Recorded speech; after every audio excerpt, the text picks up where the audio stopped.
Buenos días, jóvenes. Este es el segundo video de la clase de Derecho Agrario del día domingo 24 de enero del año 2021. Estábamos viendo en qué consistía la Constitución de 1836, Constitución centralista, también llamada de las 7 leyes constitucionales. Acabamos de mencionar 6 de ellas y su contenido. Y en la séptima ley, esta séptima ley prohibía volver al sistema legal anterior por 6 años, o sea, el sistema republicano que tenía la Constitución de 1824. Otorga al Congreso la facultad de resolver todas las controversias constitucionales, así como sus reformas, pero estas no podrán llevarse a cabo en el término de 6 años contados a partir de la promulgación de la Constitución. Estamos hablando de 1836 a 1842. De esta Constitución de 1836 pasamos a otro documento también normativo que fue las bases de organización política de la República Mexicana, pero ya de 1843. O sea, ya hablamos de los 6 años que funcionaba esa constitución, el centralista, que no se puede regresar al sistema anterior, al menos por los 6 años. Bueno, ya estamos en el 43, 1843, y esta ley fundamental también fue conocida como la segunda constitución centralista. El artículo 9 enuncia los derechos de los habitantes de la República, cuya fracción 13 indicaba que la propiedad es inviolable, sea que pertenezca a particulares o a corporaciones, y ninguno puede ser privado ni turbado en el libre uso y aprovechamiento de la que le corresponda según las leyes, y ya consistía en cosas, acciones o derechos. Eso es lo que señalaba este documento, que era las bases de organización política de la República Mexicana de 1843. Bueno, después de ahí, 4 años posteriormente, tenemos otro documento histórico jurídico que es el Acta Constitutiva y de Reformas de 1847. Estamos en plena invasión de Estados Unidos a México, que fue de 1846 a 1848. Son 2 años cuando invadieron los norteamericanos, incluso hasta la bandera de Estados Unidos llegó a ondear en lo que era el Palacio Nacional. Fíjense, qué triste, pero bueno, es parte de nuestra historia y de todos estos momentos. Por eso ven ustedes que es muy importante saber historia para que esto no nos vuelva a pasar. Tenemos que aprender de los errores del pasado para no volverlos a cometer en el futuro. Bueno, esta acta constitutiva que les menciono de acta constitutiva y de reformas de 1847 dice: al intentar la restauración de la Constitución del 24, de 1824, don Mariano Otero, que fue una de las figuras que ustedes también ya habrán visto en el derecho de amparo, el juicio de amparo, ese señor junto con Vallarta y el padre del juicio de amparo, don Manuel Crescencio García de Pony Alcalá, bueno, don Mariano Otero, incluso acuérdense cuando vieron ustedes amparo, hay uno de los principios, que es el principio de la relatividad de las sentencias, que las sentencias solo van a beneficiar a quien promovió el juicio. Es también llamada fórmula Mariano Otero. Creo que si se acuerdan, ¿no? Llevaron amparo. Bueno, este señor, Mariano Otero, emitió un voto como diputado que dio pie para que se le modificara mediante un acta de reformas constitucionales. O sea, querían volver a la Constitución del 24. Y se ratificaron los derechos del hombre, entre los cuales se encontraba la propiedad comunal. Vean ustedes cómo se sigue protegiendo la propiedad. El artículo 5 de esa acta constitutiva y de reformas de 1847 dispuso que sea regulado legalmente el ejercicio de los mencionados derechos que les acabo de mencionar, incluida la propiedad territorial, que al no distinguir permite la reglamentación tanto de la propiedad individual como de la propiedad comunal. Decía este señor que para asegurar los derechos del hombre que la Constitución reconocía, una ley fijará las garantías de libertad, seguridad, propiedad e igualdad de que gozan todos los habitantes de la República y establecerá los medios para hacerlas efectivas. Como se puede apreciar, esta acta constitutiva y de reformas mantiene el respeto a la propiedad indígena de carácter comunal. Aquí, si se dan cuenta, prácticamente ya nos estamos acercando a la cuestión del latifundismo o el acaparamiento de tierras por parte de corporaciones, pero como les dije en una clase de clero, en una época a que tenía un poder económico mayor al del Estado. Fíjense ustedes nomás. Bueno, en 1856 había otro diputado, don Ponciano Arriaga, otro personaje histórico que también contribuyó.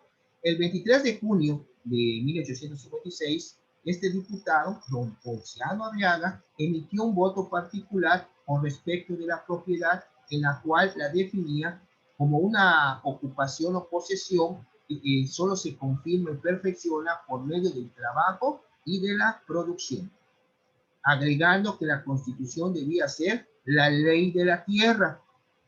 Además, mostró un panorama desastroso de la tenencia de la tierra en aquella época, pasó a 1856, por lo que propuso establecer un límite a la extensión de las propiedades.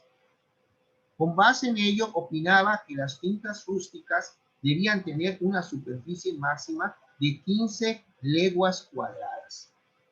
La repercusión de su propuesta se vio limitada en virtud de la promulgación de las leyes de desamortización de bienes de manos muertas y nacionalización de bienes del clero, que para muchos fueron una respuesta al planteamiento de Arriaga.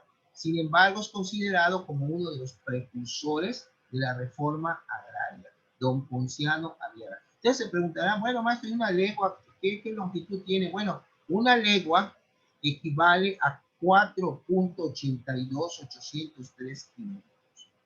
Una legua. Ustedes han visto películas y dicen, no, pues caminé 2 leguas. Una legua equivale a 4.82803 kilómetros.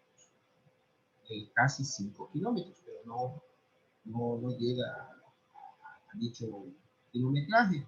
Y empezamos el segundo periodo. El segundo periodo de aquí que estamos mencionando empieza ya de 1866 adelante, pues ya empieza el clero a recibir golpes jurídicos por la cuestión del acaparamiento de tierras que tenía. Este segundo periodo es también un periodo con abundantes antecedentes, ya que fue la época de la consolidación de México como Estado y como nación, donde se refleja la situación imperante en la estructura de la propiedad inmueble.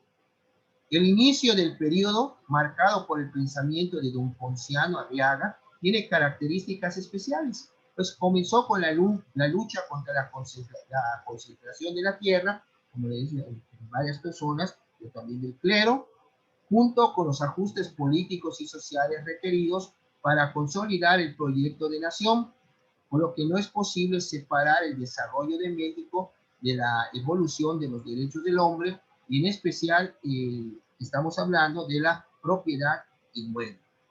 Esto es prácticamente, damos inicio a lo que es el segundo periodo. En el segundo periodo, la primera ley que nace a la vida pública para combatir el acaparamiento es la ley de desamortización de bienes de manos muertas de 1856. Desamortizar es para que esas tierras improductivas empezar a moverlas para que se puedan volver productivas. Ley de desamortización de bienes de manos muertas de 1856, y es una ley que fue expedida por el expresidente de México, Ignacio Comonfort. Ignacio, hay una anécdota que tenía mamitis, que cuando se promulga la Constitución del 57, pues como que mucha gente no estaba de acuerdo porque era muy radical la Constitución del 57, sobre todo que fue también un golpe para el clero. Y bueno, como digo, su mamá le está diciendo que estaba mal, que quería actuar mejor. ¿Qué fue lo que pasó? Como que cómo se atrevió a jurar por esa Constitución y que, bueno, la cuestión está de que él nunca se había visto, pero él lo hizo. Un autogolpe de Estado, o sea, siendo el mismo presidente. Normalmente cuando te dan un golpe de Estado son los militares o para quitarte el poder, pero él se autogolpeó, se lo ven así. Pero bueno, para dejar de ser presidente, por la cuestión también que estaba pasando. Pero bueno, vamos a regresar a esta ley que fue expedida por Ignacio Comonfort el 25 de junio de 1856 y fue ratificada por decreto el día 28 del mismo mes. Consideraba que la falta de movimiento o de libre circulación de una gran, parte de la propiedad raíz era uno de los mayores obstáculos para la prosperidad de la nación. El no mover esas tierras. Estamos hablando de las tierras muertas. Bueno, entonces, ¿qué fue lo que pasó?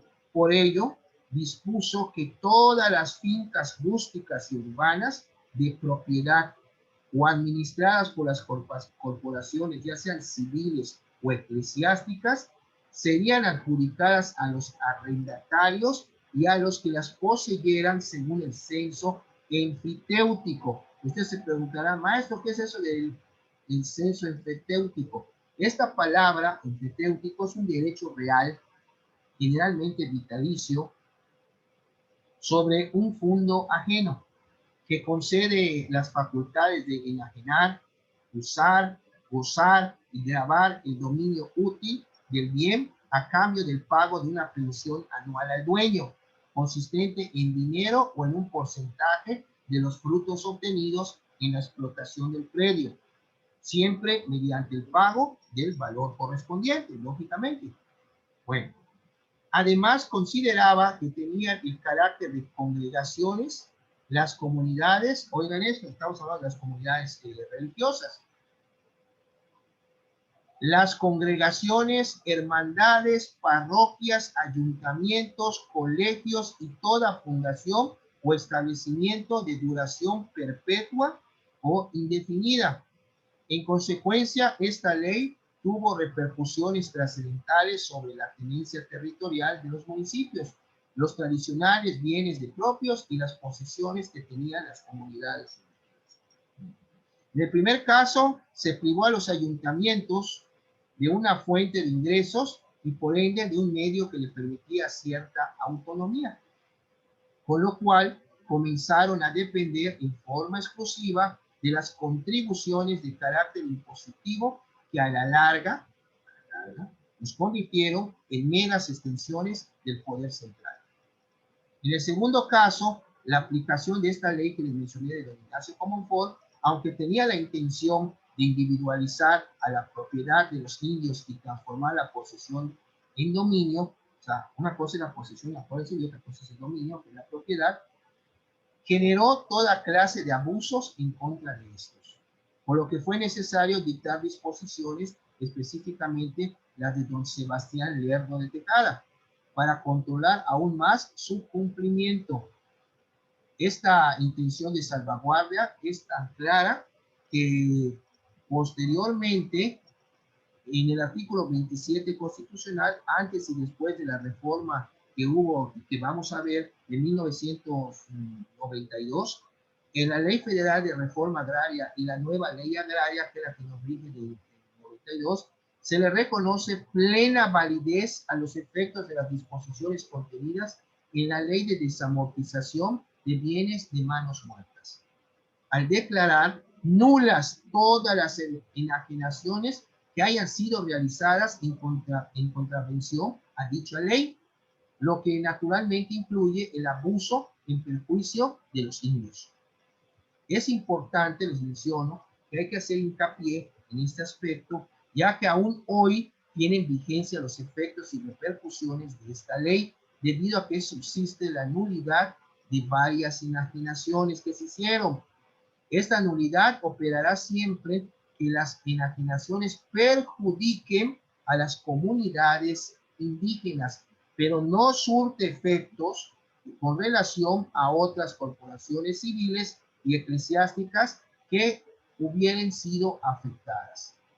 La desamortización de los bienes eclesiásticos en México fue un proceso económico, social e histórico iniciado en la época de los Borbones, desde la colonia como reflejo del endeudamiento del rey Carlos III por las guerras y los problemas por el Real Patronato. Una de las reformas borbónicas fue precisamente la posibilidad de la autoridad de poder vender los bienes eclesiásticos a favor del erario público. En Yucatán, en 1782, bajo el gobierno del obispo Piña, se verificó la desamortización de bienes eclesiásticos.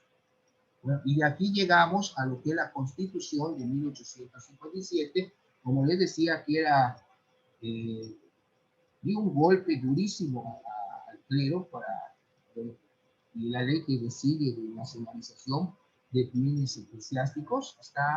Esta constitución y la ley esta fue un golpe a los intereses que tenían. Esta constitución es especialmente significativa ya que consagró los derechos del hombre en forma explícita y ordenada. En esta, la primera constitución que prohíbe absolutamente a las corporaciones adquirir propiedades inmuebles, con lo cual ratificó el contenido de la ley de desamortización de bienes de manos muertas. Vean ustedes cómo de entrada, por qué es significativa esta constitución. Y como consecuencia del enfrentamiento ideológico en torno al régimen inmobiliario, se presentaron dos votos particulares de los diputados y un proyecto de ley orgánica sobre el mismo. Los primeros fueron de don Castillo Velasco y el segundo que ya vimos de Ponciano Arriaga. Y ya vimos esta que era muy radical, esta constitución de 1857, y llegamos que 2 años después, ahí le va Lero, la ley de nacionalización de bienes eclesiásticos. Como el clero se resistía a cumplir con la ley de desamortización, la constitución, bueno, se crea esta ley y vean ustedes, fue expedida el 12 de julio de 1859, o sea, 2 años después de la constitución de 1857. Bueno, fue expedida y bueno, creada también por don Benito Juárez García. Esta ley fue una consecuencia del caos político que provocó la negativa del clero de someterse a la ley de desamortización. No quería, no quiero. No quieres, pues te voy a nacionalizar tus bienes. Así estaba la cosa. Otra de sus causas, no menos importante, fue la urgente necesidad del gobierno de la República de contar con fondos, con recursos, con dinero, para poder sufragar los gastos originados por la guerra ante la intervención francesa. Mediante esta ley de nacionalización de los bienes del clero, pasaron al dominio de la nación los bienes del clero, exceptuándose los destinados al culto. Vamos a decir que tuvieron también las bienes de manos muertas. Los que estaban destinados al culto, por ejemplo, como iglesia, capilla, no. Pero los terrenos que nada más eran propietarios de la iglesia y los tenían ahí asentados, pues como que no. Con esta ley fue un duro golpe también al clero. Se suprimieron las órdenes monásticas, o sea, no más monjes. Se derogó el derecho del clero a ser propietario y se declaró la separación entre iglesia y Estado. Por ejemplo, el matrimonio. Las personas se casaban y iban a la iglesia y era el matrimonio religioso. Pero cuando llega Juárez, se crea el registro civil como institución y el matrimonio como un contrato civil, donde las partes se casan, pero también las partes pueden disolver dicho contrato, o sea, lo que conocemos como el divorcio. En la iglesia, pues te casas y han dicho que lo que Dios unió, que el hombre no separe, o sea, no hay divorcio en el aspecto religioso, al menos tuviera algún problema con ese matrimonio que pudiera ser motivo de una nulidad eclesiástica, pues bueno, hay que promoverlo ante el tribunal eclesiástico basado en el derecho canónico. Pero eso es harina de otro costal. De la cuestión civil, pues se crea el registro civil por don Benito Juárez y las funciones que tenía la iglesia, el clero, eran prácticamente pues, eran inherentes o por su naturaleza le convenían al Estado, pues ellos no pensaron a ver, la iglesia ya no lo va a ver. Prácticamente Juárez hizo lo que dar a Dios lo que es Dios, que a César lo que es César, al dividir lo que es la iglesia y lo que es el Estado. Esto es muy importante. Al día siguiente de esta ley del 12 de julio de 1869, se expidió un reglamento además con el fin de contribuir eficazmente a la subdivisión de la propiedad territorial. Se iban a empezar a subdividir todos esos territorios que se nacionalizaron.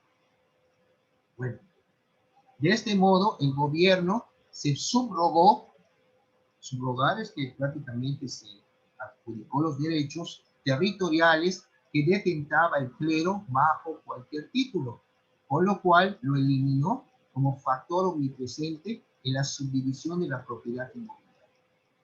A partir de esta ley, la estructura básica del régimen inmobiliario quedó integrada de la siguiente manera: el gobierno como representante del Estado, los grandes terratenientes y el pequeño propietario, en una categoría esta última donde se incluía a las parcelas de los indígenas en virtud de los efectos de la ley de desamortización.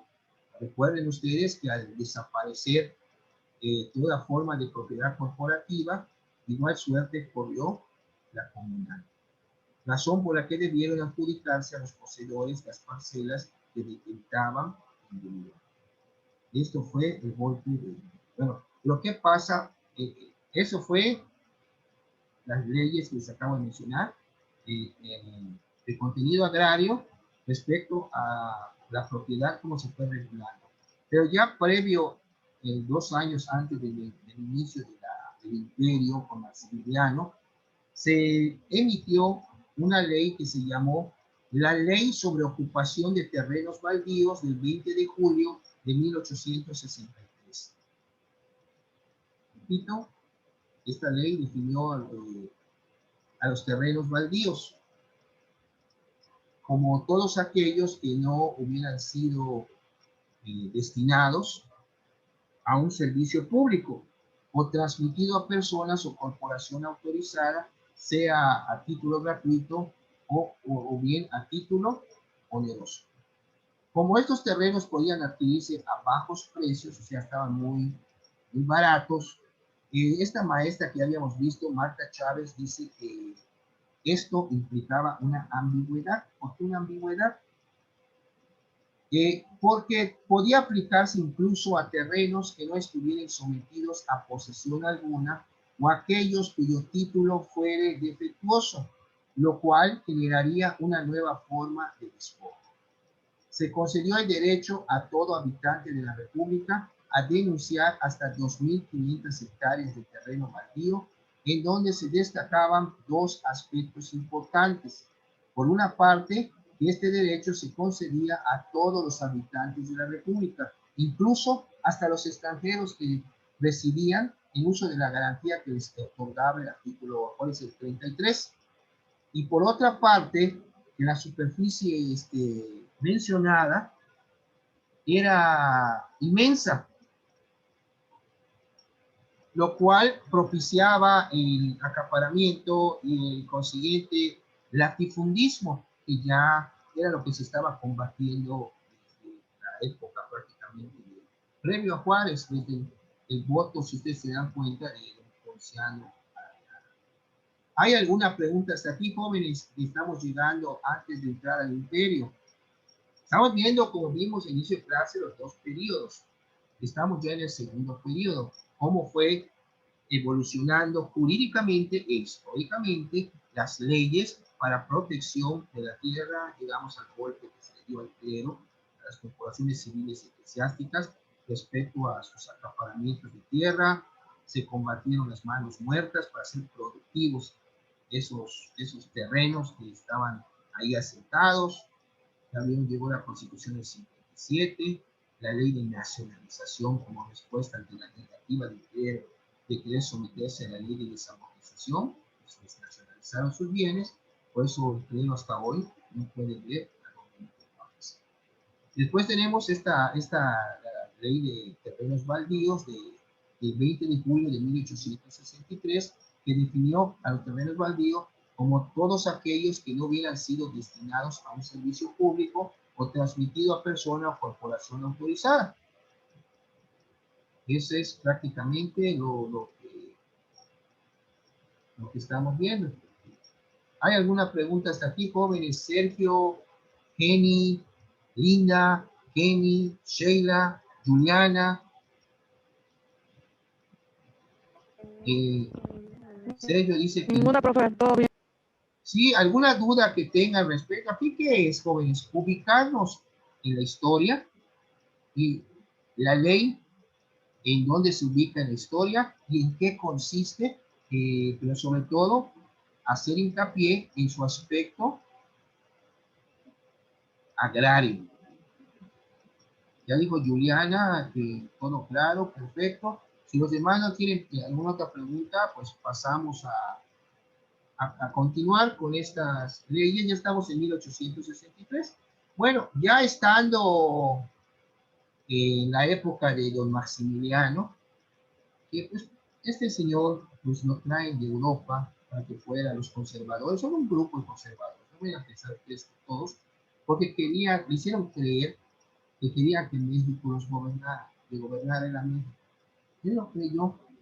Fue muy triste cuando llega a México y muy poquito lo fueron a recibir. Él estuvo de velador 2 años y cómo regresó, el barco que lo trajo es el barco que regresó a Austria. Llegó vivo, se regresó muerto.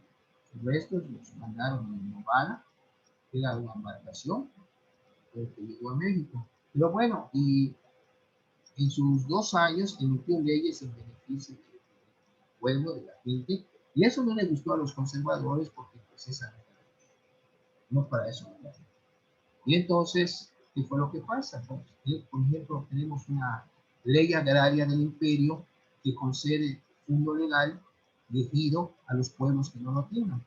La ley se llama Ley Agraria del Imperio, que concede fondo legal elegido a los pueblos que carecen de él.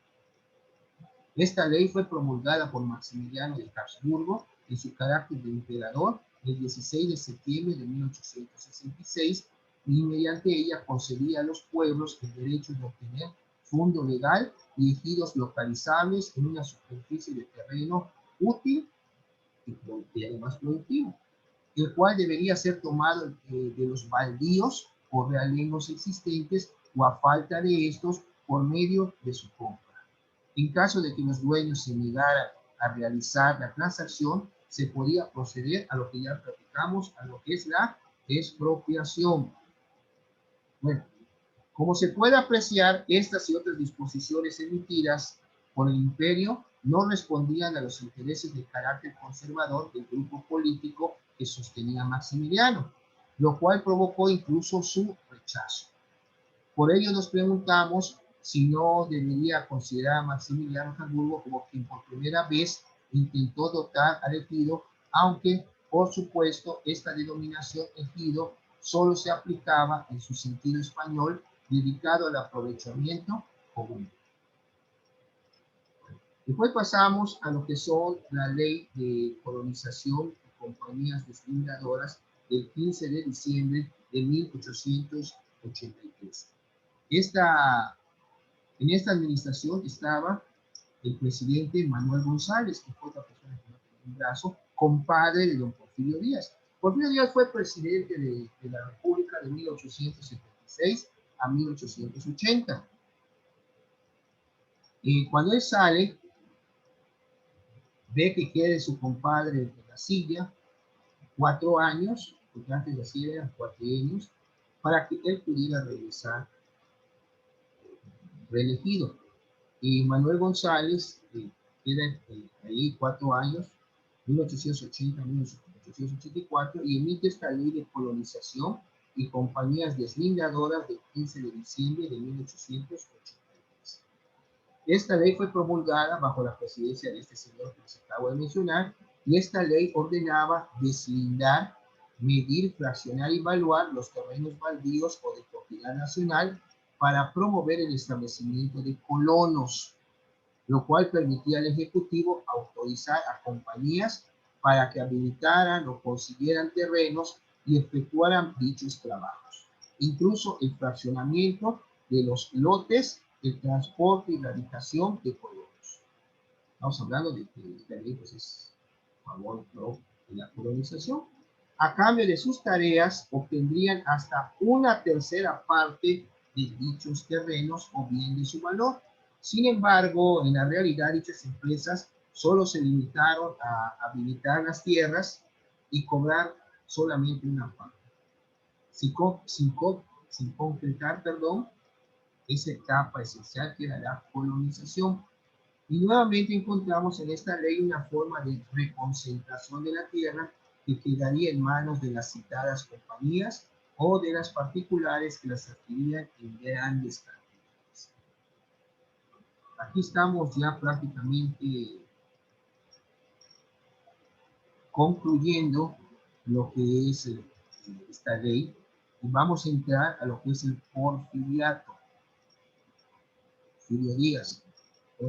Porfirio Díaz regresa al poder en 1884, cuando su padre, Manuel González, deja de ser presidente, regresa Porfirio Díaz. Y de ahí, de 1884 hasta 1911, que se va exiliado a Francia. ¿Qué fue lo que pasa en este aspecto? Bueno, en 1894, siendo Porfirio Díaz presidente de la República, se crea una ley, que es la Ley sobre Ocupación y Enajenación de Terrenos Baldíos del 26 de marzo de 1894.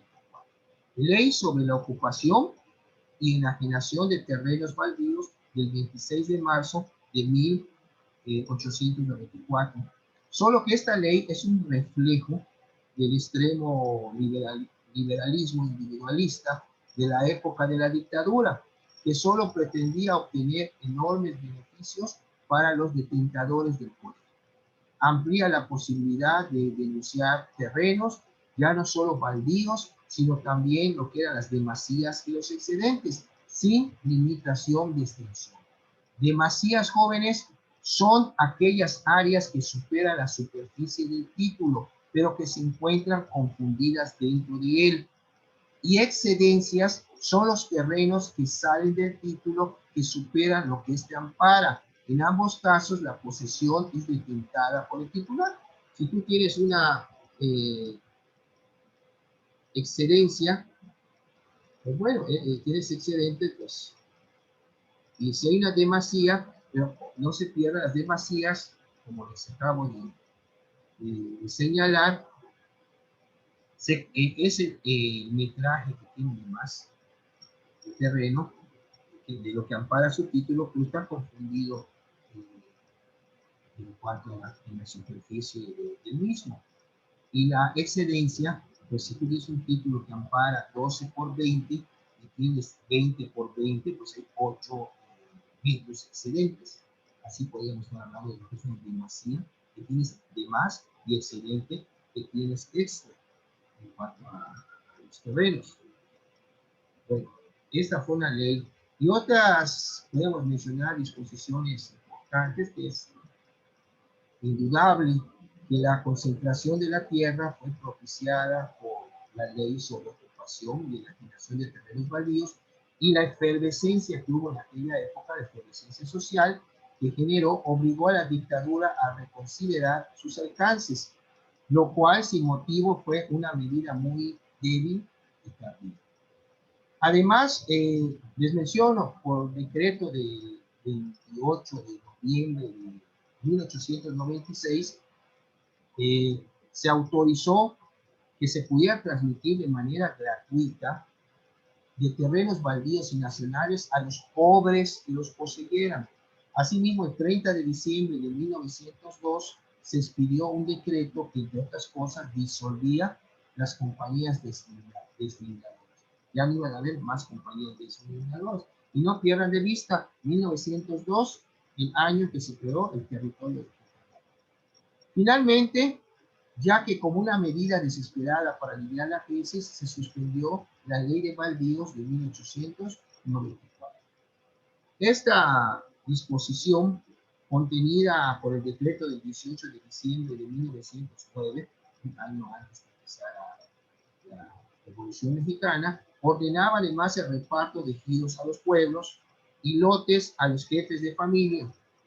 Como se puede apreciar, se intentó dar migajas a los necesitados para acallar la inconformidad generalizada, lo cual obviamente no se logró. ¿Lo pueden ustedes ver? Bueno, ya con esto estamos concluyendo la normatividad que hubo en materia agraria pues durante la gestión de don Porfirio Díaz. ¿Alguna pregunta, jóvenes? Juliana.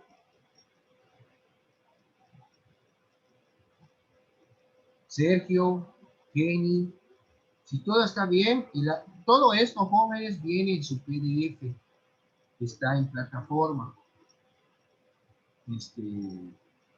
Ahí pueden ustedes checarlo. Profe. Sí. Una duda, el examen va a ser de la primera y segunda semana nada más, ¿verdad? Sí, así es. Así es, jóvenes. El examen ya lo tienen, ya tienen clase después de esta. Sí, hasta las 2, profe. Sí, a las 2. Hasta las 2 de la tarde. Sí, sí, a las 2. Sí, hasta las 2 de la tarde. ¿A qué horas terminan? A las 2 de la tarde terminan. No, a las de 2 a 4. A las 4. O sea, sí. Bueno, tienen de 4 en adelante para contestar su examen. Tienen hasta antes de las 23:59 de hoy, pero no esperen a las 23:59. Su examen lo pueden contestar en una hora. Es más, el tiempo que les da para contestar su examen es 1 hora, 60 minutos. Son 2 intentos. Entonces, y es lo que vimos en la primera y segunda clase. 20 reactivos de opción múltiple. ¿Y lo que estamos viendo hoy, profe, va a venir al examen final? Así es. Ok. Gracias. O sea, lo que vemos hoy, lo que vamos a ver en la próxima clase, entra el examen final, que es la 5ª semana. Y ya la 5ª semana lo que veamos viene en el cuestionario. Profe, esa duda le iba a preguntar, si hay 5ª semana, porque creo, bueno, no sé los otros compañeros, si me escuchan, Sergio y los demás, creo que estaba programado estas 2 materias 4 semanas, o no sé si estoy mal. No, a mí no me han indicado algo contrario. O sea, que se está trabajando como se trabajó, ¿cómo se llama? El cuatrimestre pasado, como trabajamos, nosotros tuvimos dentro de 5 semanas y así estamos trabajando. Y vamos a terminar, creo que esta materia la debemos de acabar el 6 de febrero, ¿no? Estamos hablando, empezamos el 9, 1, 2, 3, 4, y la 5ª semana es el 6 de febrero. No he recibido ninguna indicación al respecto. Se está trabajando pues todos los grupos que estoy dando clase, sobre todo de ustedes. Son 5 semanas que tengo señaladas en la plataforma. No ha habido, como les digo, alguna indicación, alguna disposición, pero mientras seguimos nosotros trabajando. Sí, profe, lo voy a checar. Yo tengo contacto con bueno, ahorita ya cambiaron, hay un coordinador nuevo. Sí, el licenciado Calixto. Calixto, así es. Lo voy a checar con él porque en el módulo de asistencia sí nos maneja cuatro fechas. Entonces voy a checarlo con él. Sí, que lo chequen, porque, digo, yo no he recibido alguna indicación. Normalmente, si ustedes ven en plataforma, aquí les indica 5 semanas. Porque si son 4 semanas, pues prácticamente nada más nos va a quedar la que sigue, pero eso no nos programaron desde un principio. ¿Qué quiere decir? Sí, Se ha es programado por, 1 y 2 semanas, 3 y 4, 2 y 2. ¿Verdad? es por Quedaría eso que dice Sergio, profe, porque nada más hay cuatro, no, cuatro pero asistencias. vean ustedes entonces que les agreguen si va a haber la quinta semana en cuanto a su asistencia. Si no, no he Sí, recibido, profe. yo digo, yo ya les di el grupo del sábado normal, no me comentaron nada al respecto. Ustedes me están comentando, pues, y todavía falta un grupo, les doy el martes, del sistema escolarizado. Pero averígüelo y yo si recibo, tengo que Sí, ver qué voy profe. a hacer porque ya la próxima semana es la 4. Ok, va. Ahí va a Estamos. pagarse y regresamos en un minuto, Sí, jóvenes, para continuar, para concluir lo que es el porfiriato, la revolución y el nacimiento de la Constitución en 1917, que es la que nos rige hasta la actualidad. Ya su examen, ya saben, primera y segunda semana pueden estudiar y tienen ya su cuestionario y esta tercera semana. Serían 60 y 40 el examen, 100. Estamos. Nos volvemos a conectar un minuto. Muchas gracias.